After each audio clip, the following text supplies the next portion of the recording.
好，来看看《三国战记》119啊，《三国战记》119天王难度魔张飞尽血一命通关，也就是意味着什么呢？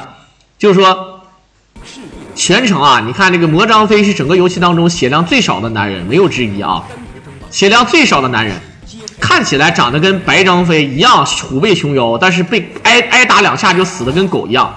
然后这个玩法呢，其实我跟大家伙讲啊，倒不是跟大家伙犟，前一阵儿呢，这个咱们看那个《三国战记119》，我做了个视频，但是其实呢不是做视频，那个《三国战记119》呢是在这个约战平台上，传说中的谁呢？就是那个灰灰，就是全网97对吧？第一人，他打的这个关羽天王难度的尽血一命，真的也是就剩最后一滴血啊，也是最后一滴血就通关了。期间呢有很多失误吧，都是打小兵，就像这种小兵不小心失误的，真的啊。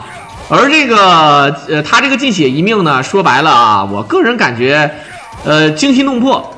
很多大神呢都能玩成像他那个样子，甚至比他要过分的多。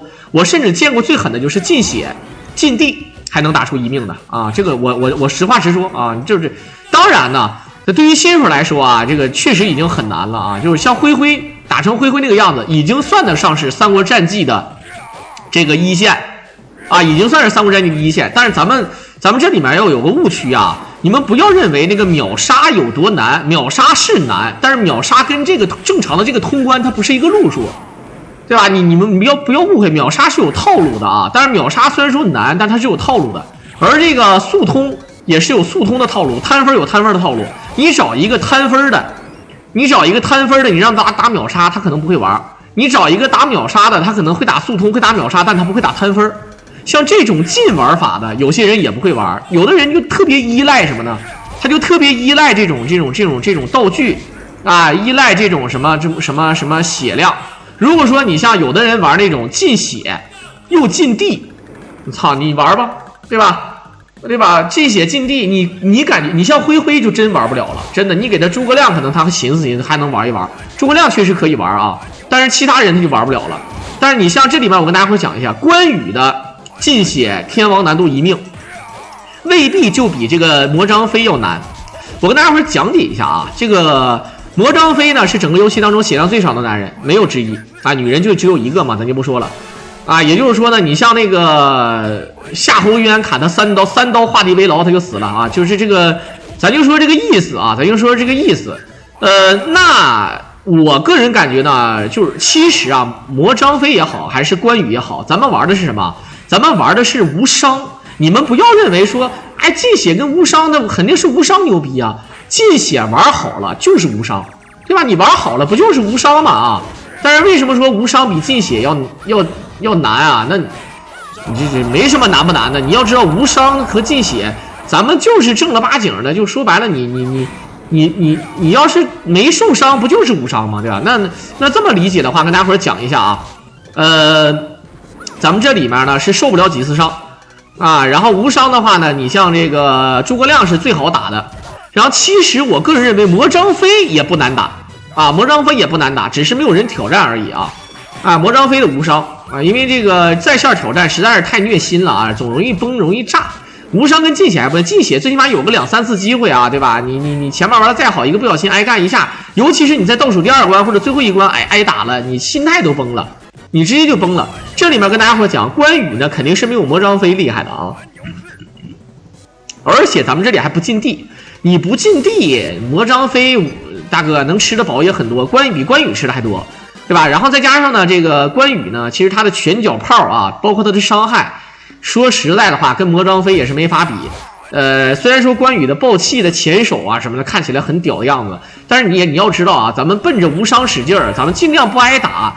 你说你打有的 boss 卡不住兵的 boss， 你说你连招你也打不了那么多血，对吧？你像魔张飞这个攻击力初始就高，你看他没有必杀，没有爆气，但是他就是牛逼，对吧？他就是摆在这儿啊，对吧？你这个就没招了。所以说这里面呢，我个人认为啊，反正魔张飞的尽血和关羽的尽血，我觉得作为新手来说，那还是关羽吧。我说的新手就是一般的高手啊，一般的高手。那还是关羽吧，因为关羽血多，真的关羽血多。但是呢，对于那种进阶型的高手，尤其是那种玩速通的，反而我认为啊，就它只不过是普通难度速通而已啊。咱们玩那个天王难度的话，速通也有人打。天王难度速通跟普通难度速通啊，它完全不是一个游戏啊，兄弟们啊，你不要误会，你不要觉得，哎，小狼这个怪的伤害不还是对吧？你打怪的伤害不还是那些伤害吗？它除了怪物刷新的兵种不一样，数量不一样，刷新的这个东西不一样之外呢，还有就是，对吧？你挨干的这个血量也不一样啊。天王难度挨干的血量你什么感觉？你不要，哎，我操，这个防可以。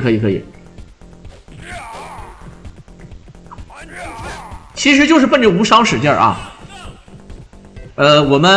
我们这里面我就说一句，对于进阶型的高手，就是可以算上一线中上甚至一线顶，那魔张飞比关羽简单啊。所以说我倒认为呢，这个你让灰灰打魔张飞和关羽，他寻思寻思肯定会选择关羽呀，首选诸葛亮啊，不用说了啊。但是呢，你让那些高手选的话，有的人可能宁愿选魔张飞啊，因为魔张飞这个人啊，确实是。哎，太厉害了！尤其是到了10级之后，攻击距离还远，再加上他的这个宝呢放的也狠，反正都是奔着无伤玩法使劲啊！你多少血都小事儿啊，真的都小事儿。你关羽也就被砍6、7刀吧，我们对吧？关羽就是7、8刀，小兵8、9刀 ，BOSS 6、7刀。如果是特定的技能，可能就是5、6刀，对吧？那如果是魔张飞的话呢，可能小兵的话可以挡住这个6、7刀。啊，有些小兵可以挡6、7刀，然后呢 ，BOSS 呢是5、6刀。如果是特定的技能的话，就是3、4刀啊，就可能给你打死。这点要说清楚啊。好，我们看看，这里面很多人说费血了，不是啊？这也只不过是5级的加了一个血量上限，加不了多少血。5级加这点，10级加那点，一共20级加4次血，你就加不了多少。所以说。这个视频呢，不适合新手，但是适合给灰灰看一看。灰灰呢，其实这帮人赞助灰灰吧，赞助这个劲玩法。劲玩法对于像他们这种玩格斗游戏玩得好的人，但凡他对这个游戏有一丢丢的兴趣啊，哪怕他有一点点兴趣，真的啊无所谓啊，就有的玩。但是你让灰灰玩秒杀，你让灰灰玩速通，灰灰就跟傻子一样，他都不带接的，你知道吗？但是呢，很多人说，那他如果奖金丰厚，他接不接？你看得有多丰厚？要是1万，他未必接。啊，我跟你讲，你可能不相信，要是1万还少吗？是不少，但是他不会接，为啥？我跟你讲啊，因为呢，他要练。你玩速通，你比如说你让灰灰打进30分钟，你像那个一语惊声似的，你让他打进那么28分钟、29分钟、28分钟，他没有个3、5年功夫，我操，我吹牛逼，我累死他，他下不来，真的，你相信我啊。你玩劲玩法其实简单，你看我跟你们讲啊，这里面咱哥们虽然说不行，但是我实话实说，就是你除非你说你让灰灰挑战什么，你让灰灰挑战那个禁血禁地天王，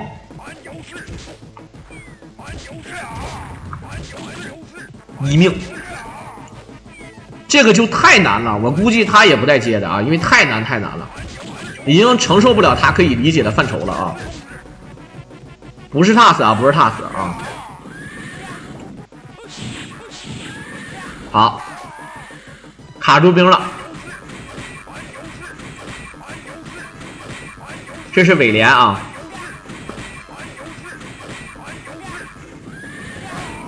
对呀，你让灰灰练速通，你让灰灰练那个秒杀，他得有基本功，他秒杀就得对这个游戏有理解。就是他对这个游戏他必须得有这个理解，他得知道什么叫3追4招1式，不知道不行啊。进血1命我可以全人物，别，你说的是天王进血1命你可以全人物是吗？就是虽然说不是很饱，但是确实是可以，对吧？而且像那个我们这个西游小哥哥应该属于不是专业玩三国战记的。但是你们信不信？真的啊，就是你像有一些牛逼的，像柱子，就是我就举个例子啊，柱子，还有一些其他的大神，他们玩这个游戏尽血尽地天王啊，你就真的能玩。其实我个人感觉啊，现在不如不扯这个尽血，你就是什么都不见啊，就是你就打无伤啊，就是无伤就跟尽血是没关系了啊，你不能费血就完事了啊。就咱不费血。那除非你恶心，你用血杀那个不算啊，那你用血杀也可以。我们算啊，这无伤吧，无伤就你可以吃血，好吧？但你无伤，你不被打也行，你多数用 AB 用血杀无所谓啊，无所谓。我是这个意思啊，你就打无伤，就是诸葛亮现在无伤，灰灰也打出来了，你这点咱得佩服灰灰啊，确实牛逼啊。但是呢，很多人都能打，你一语惊声也打出来了，而且一语惊声那个玩法。你对吧？你这个你像一语惊声的玩法还不一样啊。这个你像灰灰是进剑，然后无伤啊，就进剑无伤。这个一语惊声的玩什么呢？可以再挑战别的啊。当然这里面我就不多说了。其实无伤呢挺无趣的，玩的就是龟一点，无伤也得靠一定运气。而且他们的赞助啊，基本上就是一旦你成功了就成功了，失败了就从头再来吧，直到你成功为止。所以说，相当于一个长线的 SL 啊，也就无所谓，就是存档再读取。你就今天我炸了，明天我早晚有一天会成，对吧？无伤。但你全任务无伤呢？你就像刚才说的，你就貂蝉无伤怎么做？貂蝉无伤真有点难啊，貂蝉挺难。貂蝉攻击距离短，然后呢，连招呢还得天女散花，哎，你就真的难受啊。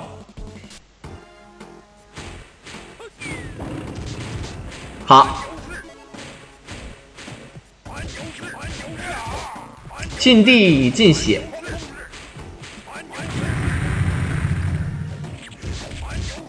这如果你不让这帮人用跳，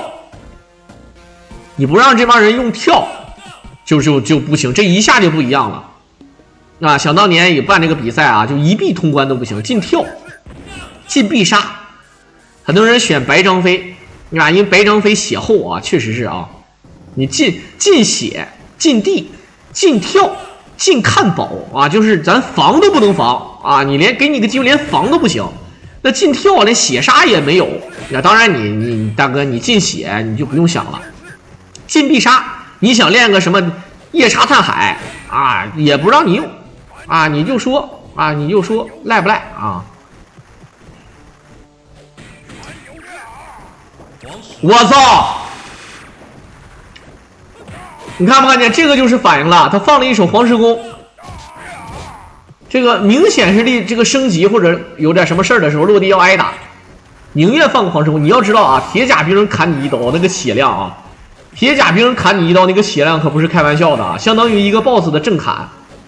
虽然说比不了那个夏侯渊的那个看刀，夏侯渊的看刀无名小卒化敌为牢啊，尤其是看刀血量是最多的啊。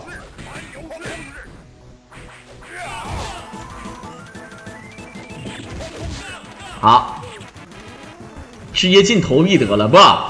你们以为我说进那些好像没有人通关一样，但事实上是真有人能通关啊！当然我说的那个进 BCD、进气儿，然后进血，这个就有点难了。我曾经解说过什么呢？我曾经解说过进 BCD 不进血，进气儿啊，就是气儿也不让用，然后呢？这个血啊，只能吃血啊，就是你什么都不让用，只能吃血，通关了啊，一命通关，我见过啊。但你进血就太难了啊。然后呢，再加上你跳看宝剑，就是最主要，其实还是防御。有的时候防御这一下很管用，防御和防御之后的反击有无敌判定。防御就不说了，防住了嘛，对吧？反击那一下呢是有这个类似于像钢 CD 的感觉，有无敌判定啊。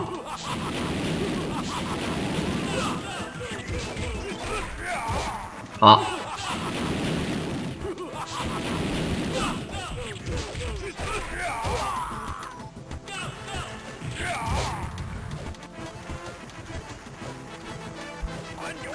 进跳打黄盖那不需要上电梯呀。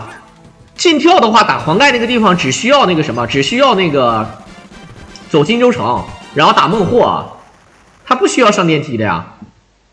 进跳的话，玩法是走上路啊，他不走下路的，不走那个盘山道，他直接从北山，然后要绕道到直接走上路到阳平关了，他不走下路的啊。你不走下路，不走王平，那就没有那个电梯。很多人还说，那你告诉我左思怎么打？啊，你告诉我那个谁那个沙摩柯司马懿怎么打？那个技能能躲啊，不用跳啊。那个技能，很多人说，那你的意思张飞用上下手呗？什么赵云可以用前手，马超可以用前手躲，是不是？不是。事实证明啊，你就走和跑都可以躲那个司马懿和那个沙摩柯那个技能，就不好躲，但是能躲。事实证明是能躲的。那你们不要以为我跟你们开玩笑，能躲，真能躲。然后还有打左思怎么打啊？打左思就 A。很多人说那一下 A 吗？不是啊，1、2、3、4啊，1、2、3、4狂风式啊，可以接的啊。就是你打左慈的时候，你要站在左慈的上方，然后卡 Y 轴打他，而不是说你只能 A 他一下或者跳起来打他啊。打左慈是可以卡 Y 轴，你离他在他上方可以打，知道吧？不可能不打左慈啊，因为你进地的话怎么你不可能跳左慈的，你进地还能跳左慈，那就是踏死了，那他妈太难了，那他妈难上加难啊那个。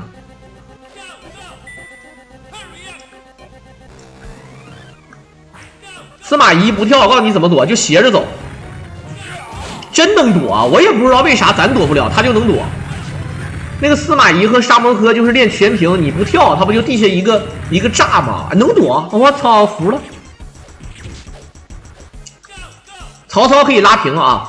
你看那个西游小哥哥说的没问题，曹操的那个4轮斩是可以不拉平的。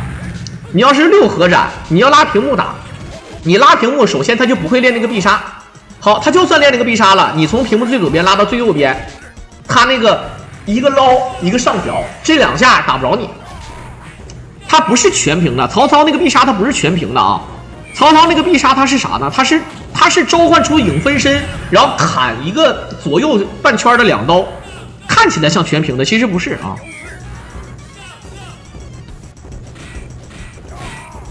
好。反正我认为啊，还是中奖之下必有勇夫吧啊！这个全人物如果打无伤，我觉得这帮高手可以挑战一下，但是这帮高手没必要玩这个游戏啊，都心知肚明，谁玩这个游戏都玩了几十年了。你现在但凡玩这个游戏，高手想打的，开直播的也好，还是玩赞助的也好，你不给点钱，谁给你炸房玩这个？但是我告诉你，无伤真没大伙想象中那么难啊！我这么说可能是我吹牛逼，但是因为我是个解说，你让我打，可能这辈子我打不出来。但是我就说这个意思，就这帮人，你要是真他妈给他他妈下功夫，你说我他妈1万啊，你不用1万啊！这现在这个圈子，我感觉就专业三国不用1万，我就说，反正是也可能1000可能不太够，我感觉是啊，1000可能不太够。反正你就说你就打，你随时随地能打出来，打出这个录像你就牛逼，那就牛逼，你就有人打出来。你像全人物的话，貂蝉确实难了一点点，但是你就说吧啊，禁地加禁，对吧？就是那个不是禁地上了，就无伤，现在最简单就是诸葛亮嘛。那诸葛亮现在我感觉随随便便找个人玩着玩，我说难听点，就像这个西游小哥哥，你要给他整急眼了，你说你赞助他，可能他都能给你搞一手。我实话实说的，但是他肯定得炸个点儿好，可能1天就能出来，点儿不好那我就不知道了啊。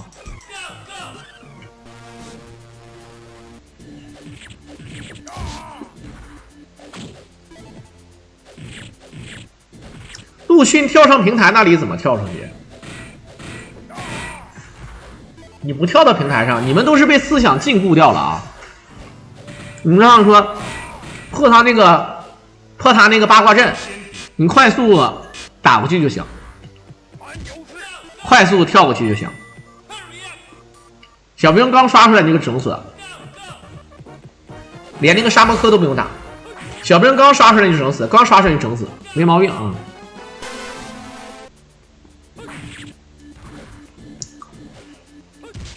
这玩意儿嘛，还是看老板爱看什么。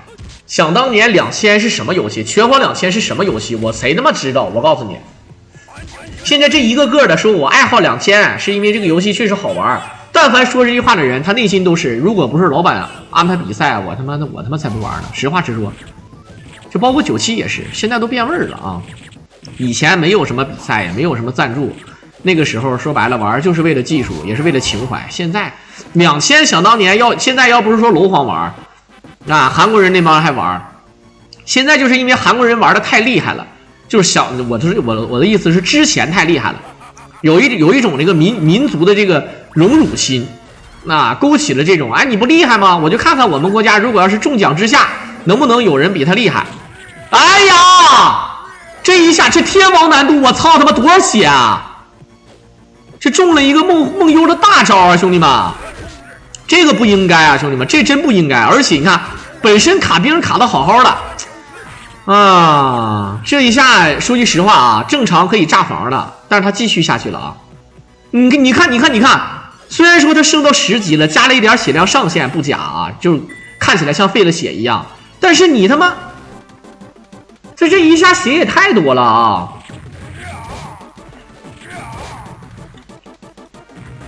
这玩意儿你说风云再起老板多，是因为什么？风云再起吧，确实太难了。风云再起太难了，你知道吧？这个我说了难什么呢？那些老板有一个算一个，有可能那些老板他连招都不会，就跟我狼似的，真的，你相信我，他只是觉得好看、好玩啊，就跟玩那个拳皇98 combo 似的。最开始我还挺喜欢看，那都好几年以前了，我还挺喜欢看。现在为啥不喜欢看了？他变味儿了啊！就很多人觉得他连招帅，有那个必要那么连吗？他妈谁挨打了谁有点烟，对不对？然后呢，说白了还是看谁能抓住机会。然后最后一个人有一个保底的这么一个强制反击，对吧？没有那个强制反击，确实有点嘚儿，都给你爆个气跟无限连似的，对不对？但我就说这个意思啊，那个游戏也一样，它就是有可取性。什么可取性呢？就是有人想看。你但凡这个东西，它就，你比如说啊。现在老板，你看楼皇想看2000，有的老板呢，像什么这个哥那个哥，看拳皇灰 K 喜欢看，对吧？有人还喜欢看什么和风大战，这都是小事儿啊。你现在有个人就喜欢看什么，就喜欢淘金者，那老嫂牛逼了，那就不用说了啊，就是这么样的亿万富翁，就是这玩意儿，你有钱人的品味，你说不，你整不准，你这玩意儿啊。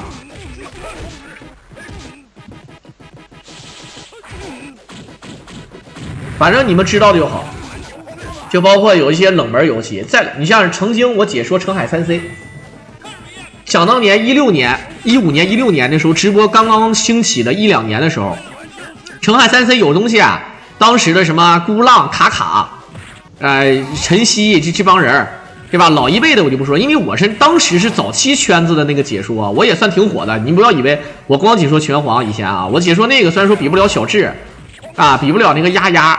也比不了那个魔兽那个乔林，但是我还可以。搁现在来讲呢，这个跟现在地位差不多啊，都是也是挺面的啊，但是这就是这个意思嘛。然后后期呢，因为那个游戏吧，就是差距挺大，一家独大了啊。晨曦就孤浪这俩人啊，尤其是晨曦，对吧？玩的特别好。现在我不知道谁玩的厉害了，现在又没多少人玩了。就想当年有一帮老板就喜欢这个游戏啊，就是追忆嘛，都在网吧里面，这当时浩方对战平台。对吧？就去华北区或者是华东区就开始开房，2v2 1v1，然后呢，有人 OB 了之后把录像发到那个论坛上，澄海3C 那个论坛上，对吧？后来为啥没有人赞助了？也确实没啥意思了。你有啥意思啊？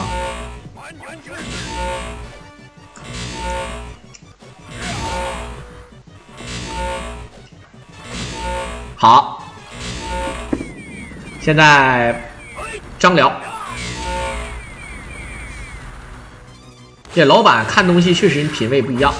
好，这个炸花感觉炸不了多少啊，希望炸出来是那个带火的那个属性啊，就感觉就是打血多。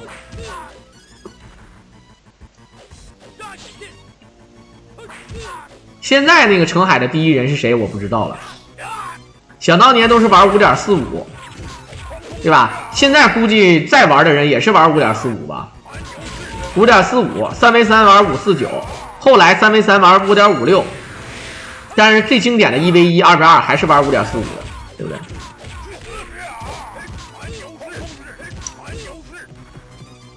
好，那个时候我解说，如果有现在的这个嘴皮子，还有现在的知识储备，我操，真的，我如果当时解说澄海3C，我有现在的这个嘴皮子加知识储备，那小智都是懒子，我告诉你啊。我有900多个什么必扫啥的，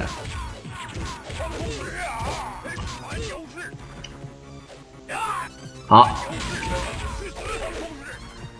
这狂风是来的啊！哎呀，可以用跳正阳手接神龙摆尾，你看，很屌啊！这个就正常连击，他就是不小心，你看刚才在那个梦幽那个地方失误了啊。其实能卡兵啊，就没什么说的。如果再加上一个近卡兵的玩法，我真他妈的那醉了啊！澄海是因为更新的不平衡不更新了，你这话说的，那你玩拳皇97怎么说？拳皇2000就公平吗？拳皇2000，很多人说，哎，2000意外性很大啊，97来来回回就那么几个人，我他妈好像2000不是这个事儿吧？咱不黑2000啊，98也一样，你们看98，巴克门赫，对吧？巴克门赫，不知火舞罗伯特。板琴捉魔，就这都再往后，这就跟板琴捉魔有点类似于像猴子什么猴子草剃精啥的了，就真的啊，就98，你是吧？2000呢？你再看2000三大原著，大老黑，对吧？八神风衣，外加一手东丈，你对吧？就三大原著嘛，你不可能，你只要是顶尖高手，不可能逃离这三大原著的，你就再见啊，拜拜再见。而且大老黑还占一个什么呢？大老黑还占一个就是。如果你可以玩大老黑的话，他也是一个主线人物，对不对？他不用非得是这个原著的。然后呢，还有其他什么人，对吧 ？K 库拉，然后八神草剃 ，King 猴子大猪，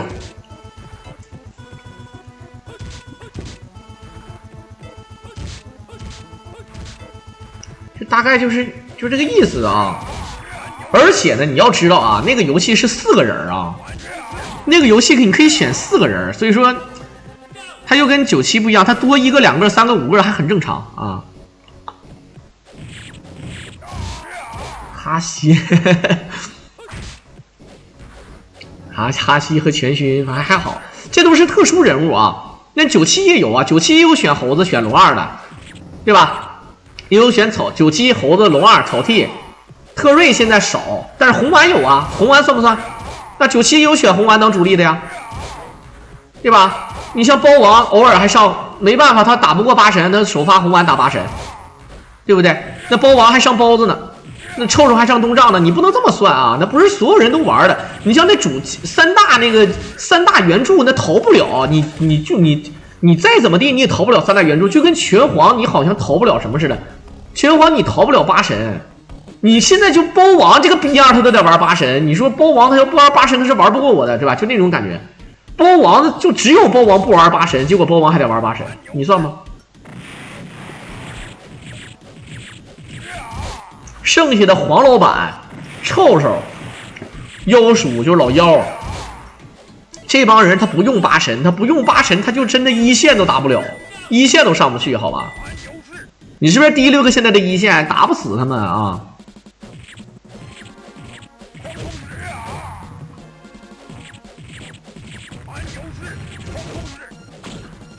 澄海的话，如果是1v1，就是套路，1v1就是套路，拼自己的逻辑思维能力。拳皇也一样啊，只不过拳皇简单一点，澄海复杂一点。澄海里面一见面先传送，铺开阵型之后呢，先一顿沉默，然后呢一顿净化，一顿吹，吹完再净化，净化再吹，对吧？这边有一个可以磨免的山丘之王，考虑一下他变身怎么办？拉扯一下。啊，你控我原地飞走，啊，这个来个逃脱匕首，先手飞过去，牛头直接一个踩，或者说是像刚才我说的山丘，或者剑圣隐身过去，直接一手剑身风暴，啊，起手这边呢，小鹿跳到树林里开个宁静，这玩意儿不就是这也是套路啊，都是套路，它就是说复杂一点啊，就是复杂一点。好，这个毒没毒上啊，这个毒。我操，这2个毒全浪费了，终于毒上一下。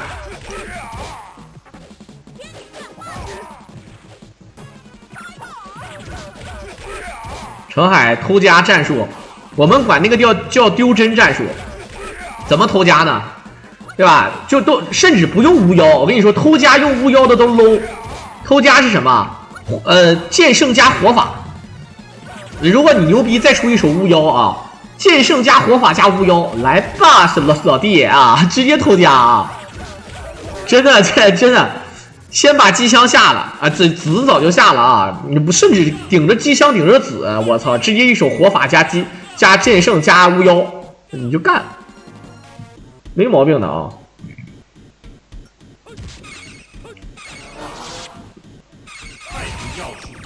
好，在这里放太平要术，有点东西啊。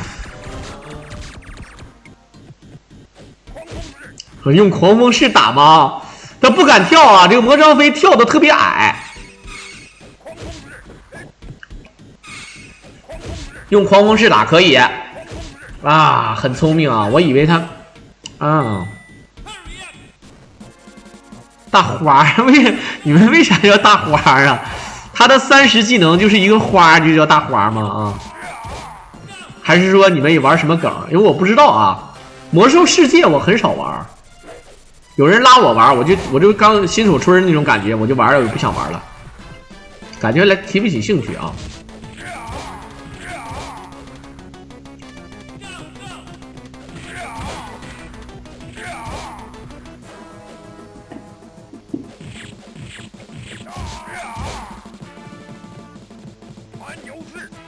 玩流质，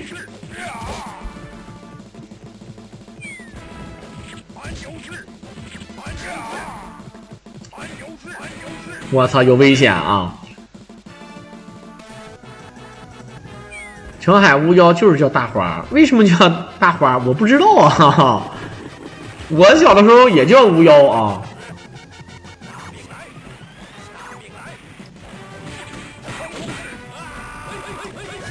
像这种卡不住兵的，我们看看，他张灵剑已经放了，再飞轮，浪费了2个飞轮，我真的是服了啊！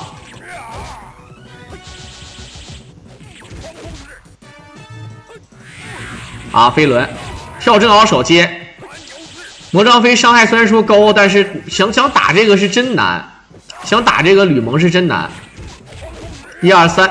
这个基本连招大家可学一下啊！1、2、3狂风式接神龙摆尾，不要1、2、3、4狂风式啊，再接那你就接不上了。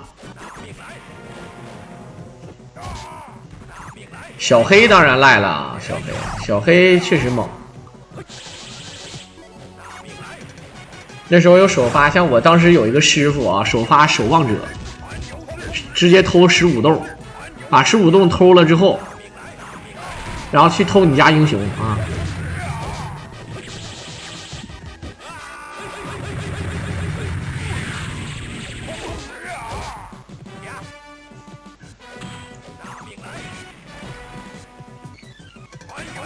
当时我记得我最喜欢玩的澄海314的版本，玩的很疯，我一天玩5、6个小时的，玩那个 no CD no 蓝，对吧？没有 CD 没有蓝的那个版本。那个版本呢，我们都是什么呢？就是随机到那个光明使者，光明游侠吧，就是那个小白啊，小黑就是那个希尔马纳斯，是不是？小白叫啥我不知道了啊。随到小白就直接重开啊，就是对面就是重开，反正也没啥战绩啊，重开吧，太他妈赖了，一顿阿剑啊。no CD no 蓝就是小白，你们肯定会跟我狼说你狼你别闹了。那圣骑士不牛逼吗？啊，圣骑士啥的不很厉害吗？但你可能不知道小白有多厉害啊！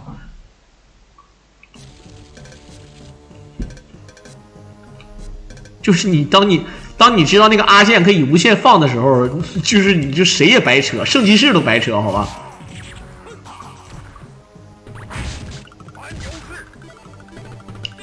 好，我们看看接下来啊，又是到了大家伙儿喜闻乐见的这关卡了，对吧？哎，大家伙又到了你们喜闻乐见的关卡了，服了啊！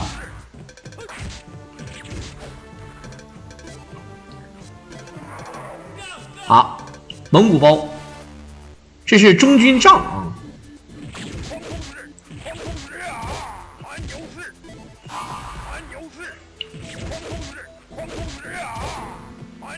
恐龙快打无限子弹的版本，那个叫恐龙快打2代。哦，一个叫恐龙快打，一个叫恐龙快打2代，就是想当年小的时候咱们那个无限子弹版本（括弧它不是真无限子弹版本），现在的真无限子弹版本叫天王版啊，是一个我劝你不要玩的版本啊。那个版本的名字叫我劝你不要玩啊，就是你不要问我啊，你不要问我 why 为什么啊，你就是10万个不为什么，就别玩就是了，否则你会上头啊。圣骑士无限蓝没有 CD， 比不了小白。当你选到小白的那一刻，如果你不强退啊，你会发现对面直接就退了，就不跟你玩了。怎么谁跟你玩啊？你什么圣骑士？因为那个版本都是随机的嘛。但是我告诉你没有用，你随机随到小白就玩啊！靠！你们找那 no CD no 蓝，那小白阿健。你会发现，这圣骑士连无敌还没开呢就死了啊！白扯啊！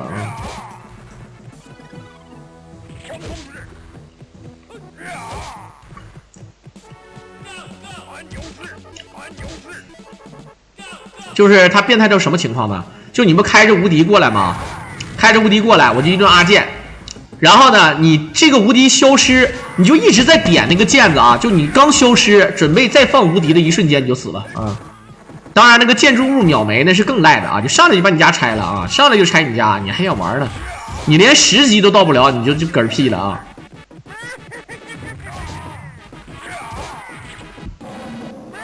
哎呀，我操！这也太背了，这都跑了。你看这2次啊。最简单的梦幽费血了，然后你看就挨打了2下，全程挨打2下，我他妈的，他一共全程只挨打了2下，你就表面上看起来费了这么多血，你看，你说赖不赖？你就说赖不赖吧啊！这就是魔张飞难的地方，新手为啥玩不了？因为新手常挨打，你不会利用这个人的优势。他这2个挨打都是挺背的，他可以打，我感觉啊。他只能再挨打1下了，我告诉你，他只能再挨打1下了，全程只能挨打3下啊，只能挨打3下。我实话实说，他真的有可能会挑战无伤的，真的，他可以挑战无伤。你这个有点太嘚了啊！我魔兽世界玩的少，魔兽争霸我玩都不多。我哥们愿意玩魔兽争霸，就是那种有点像红警似的，我们不太懂啊，有点像红警，但是我操，这个房子是真好。狼哥投稿里面怎么找到？你就搜恐龙快打，一个一个找的啊。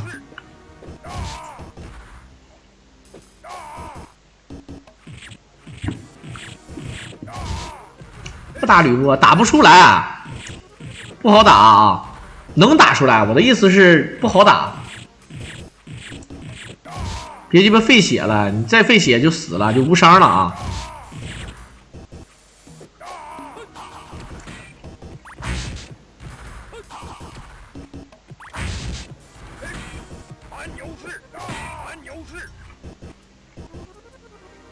打吕布给3本书，对吧？咱们走的是下路，要那个你要那个和氏璧没有用，也停不了2下啊，也停不了2下。有没有和氏璧都是2下，对吧？你要那和氏璧也没有用，对吧？而且你也不用想着进洞，然后再就是3本盾书，3本盾书还好吧？我觉得还好吧，但是他其实打 BOSS 可以不用盾书的啊。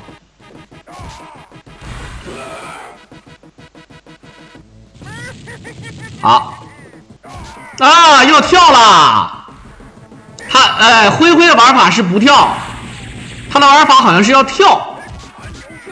好，一个洞。啊！我操！这他妈他都已经准备好放隐身1了，还能？哎呀妈，这是真背呀！我只能告诉你们，他这回就是大意了。他这就是大意了啊！从现在开始开启无伤模式吧，兄弟们，也不能说哎，小兵打他还是可以的，小兵打他还可以挺一下的，兄弟们 ，BOSS 一下就死啊！就比如说这一锤就死了，再见吧，这一锤铁死啊！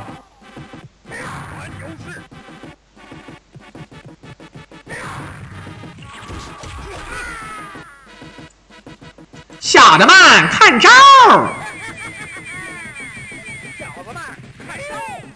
有没有蔫呀？变！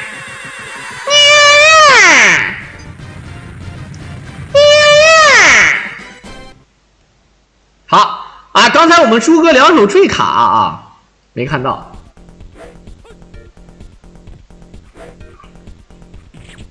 不是你记不记得有一次我通关，有一次我玩《三国战记》，结果呢，就被这个就是放那个对书的时候，刚放完对书就被他那个六神合一六合斩直接斩死了，老嘚儿了。这是怎么赢的？没怎么赢啊！跳左慈很简单啊，他给你的想法，理论上来讲，你是应该先打死沙摩柯，再打死陆逊。打死沙摩柯算是一个 BOSS 的过渡，它算是一个正常的 BOSS， 会直接触发跳图的。但是呢，你正常的，你先把陆逊打死了，陆逊打死呢会触发什么呢？触发左慈。但是呢，陆逊死了，沙摩柯没死，这样的话呢，左慈出来的时候。你只要把这个沙摩柯搞死，那么这个左慈就跟左慈死了一样，沙摩柯爆的这个东西呢就不会爆，它会爆出左慈死了之后才会爆的东西。系统认为你把这个 BOSS 打死了，系统是这么认为，他以为你把左慈打死了，事实上你也确实是打死了一个可以跳图的 BOSS， 只不过不是左慈。灰灰玩这个规则能过吗？我认为能。我前提条件上我也说了。这个玩法比关羽简单，真的，这个玩法比关羽简单。只不过呢，灰灰吧，他可能不太熟悉魔张飞这个人物的套路。他如果熟悉，他知道魔张飞这人伤害这么高啊，我操！哎，他就可能会挑战了。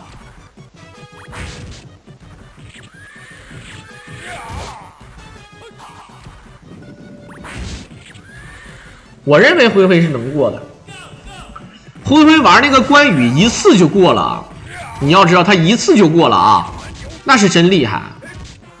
虽然说他不是职业的三国战记玩家，而且他那个挑战也没什么大不了，但是我告诉你，就算没什么大不了，他也是三国战记的一线玩家，一线入门啊。不是灰灰啊，不是灰灰，而且是这个小李仔爆你头，发布在游记论坛里的啊。其实可以当做一个教程来玩。其实你像专业的三国战记玩家玩，你们觉得没意思，你们觉得灰灰玩，你会觉得哎牛逼，是因为灰灰玩的他不是一个职业的三国战记玩家，真职业三国战记玩家啊，玩这我感觉这个进血天王全人物啊，我感觉都没啥问题。貂蝉确实难一点，貂蝉为什么说貂蝉除了血少之外啊，确实血不多。貂蝉除了血少。他最难的还是什么呢？最难的还是说他打人的方式啊！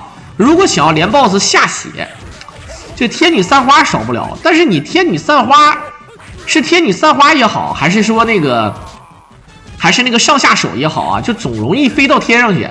当你飞到天上去之后呢，你就会发现你好像就是总容易挨揍，你就那么点血。天王难度啊，你要知道，你看现在很多人说小狼不魔张飞血量这么多吗？我记得没这么多啊。是进血，你就是初始的那个血量，它只不过是20级了之后加的血量上限，但是这个血量上限加上限，它不是直接把血给你加满了，它加上限是加上限，你看起来跟费血是一样的。所以说你刚上来多少血就是多少血。4年级的同学说听不见，就是听不见，对吧？这么小声还想开军舰，我告诉你。你懂什么意思的就好啊。好，这是标准的12连，看不见啊？标准12连加上3追，这个血量就不菲吧啊！小心这个小葫芦。然后我们看看12连，1、2、3，田锁1、2、3，然后1、2、3、4正角手，标准12连，这比普通张飞的血量多太多了啊！1、2、3狂风世界正角手，这单挑 BOSS 不要太简单，这比关羽要简单的多啊！这个啊，对，而且还有就是手短，貂蝉手确实短。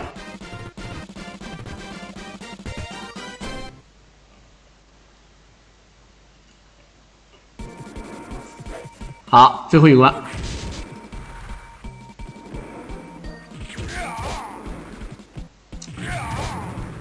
逍遥津。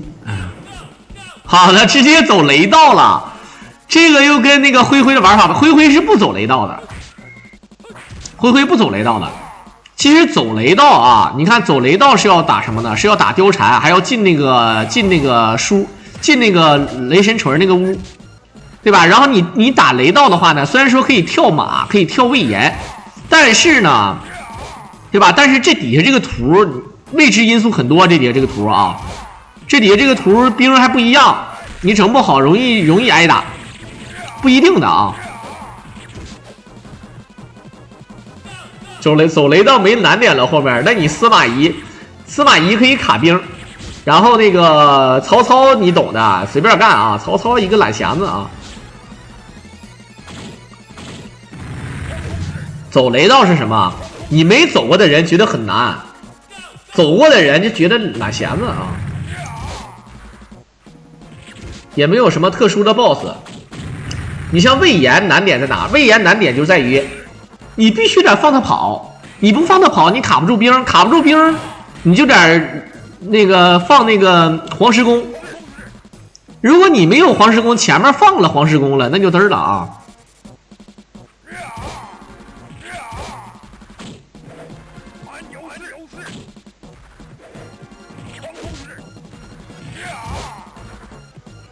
黄石公确实猛。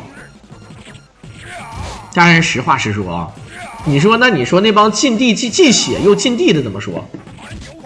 哎，能不能找几个人？啊？谁认识啊？就直接找个就是禁血加禁地，天王一命啊！诸葛亮不算啊，哎，诸葛亮也算，兄弟们，诸葛亮也算呐。这诸葛亮的话你也懂的，诸葛亮他妈禁地了，那诸葛亮是最弱武将，我操！诸葛亮就是牛逼，就是前跑，那牛逼点啊，他也就前跑牛逼点。你说诸葛亮都禁地了，禁地禁血，天王难度一命。虽然说我个人觉得还是没多难，因为诸葛亮你再禁他，很多人你可能觉得伤害不够，但是你们看没看过那个绿蓝做的那个 TAS？是绿蓝还是 GXQ14345我忘了啊？就他们做那个是绿蓝做的，对，那个 TAS 什么 TAS， 你们也懂的。全程诸葛亮不能跑，不能放宝，不能跳，不能挡，不能看宝，就是那个 C 就进 BCD 进气儿，什么都进了，只能上下左右，在不能跑的情况下，只能 A 第一点，也不能1、2、3，哎，不让，就是全程只能 A 一下 A， 那照样能通关啊，啊。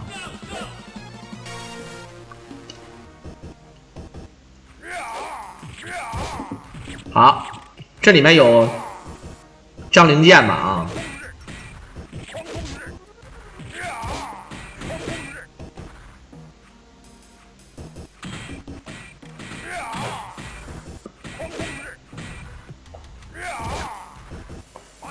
好，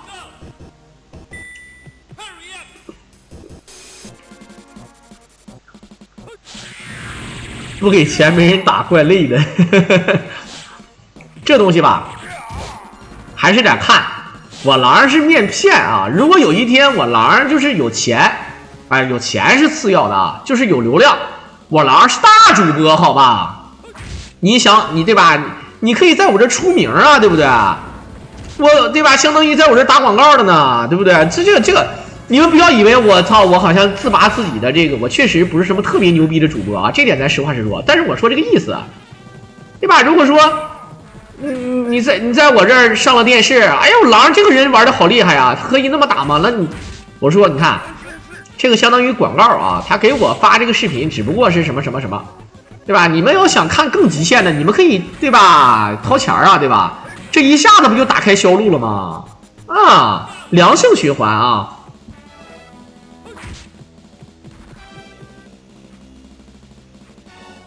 好，哎呦我操！我没事啊，我就说能扛住小兵一下，只能扛住小兵一下。有的时候这个小兵比他妈 BOSS 难。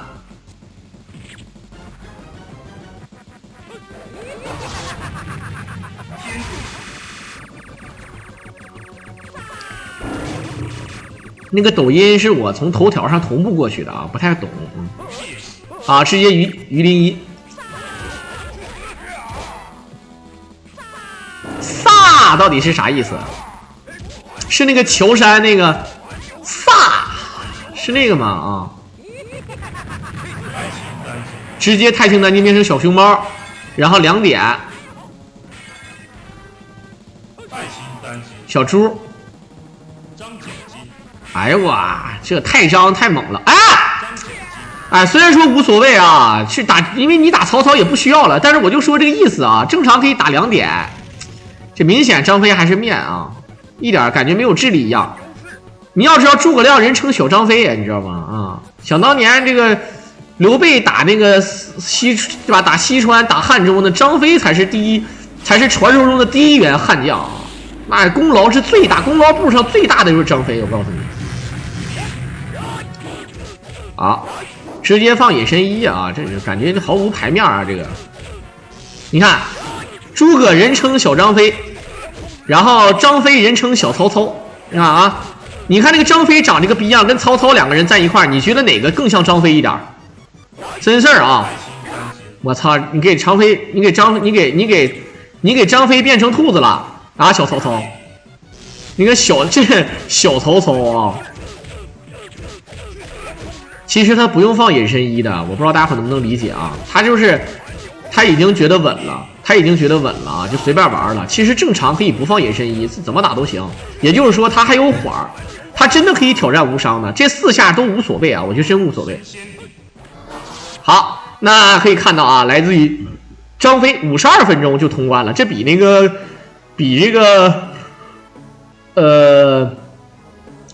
比灰灰要快很多啊！这个人本身攻击力也高，再加上他玩的路线啊都挺好，而且打曹操，很多人说，哎，把所有的宝全留给曹操了，是不是赖啊？我说句实话，他就是不放隐身1，照样能通关啊，因为没啥难度，兄弟们啊！好，不多说了，在片尾的最后呢，也是感谢大家的收听。如果大家很喜欢我狼解说，可以点击屏幕上的关注和订阅来支持我了。我们就下期再见吧。OK， 好，感谢我们的石佛哥3手大金卡支持我狼。求稳是吧？也是求稳，但是咱实话说，不放可不可以？真可以，不放是真无所谓的，能打啊，能打。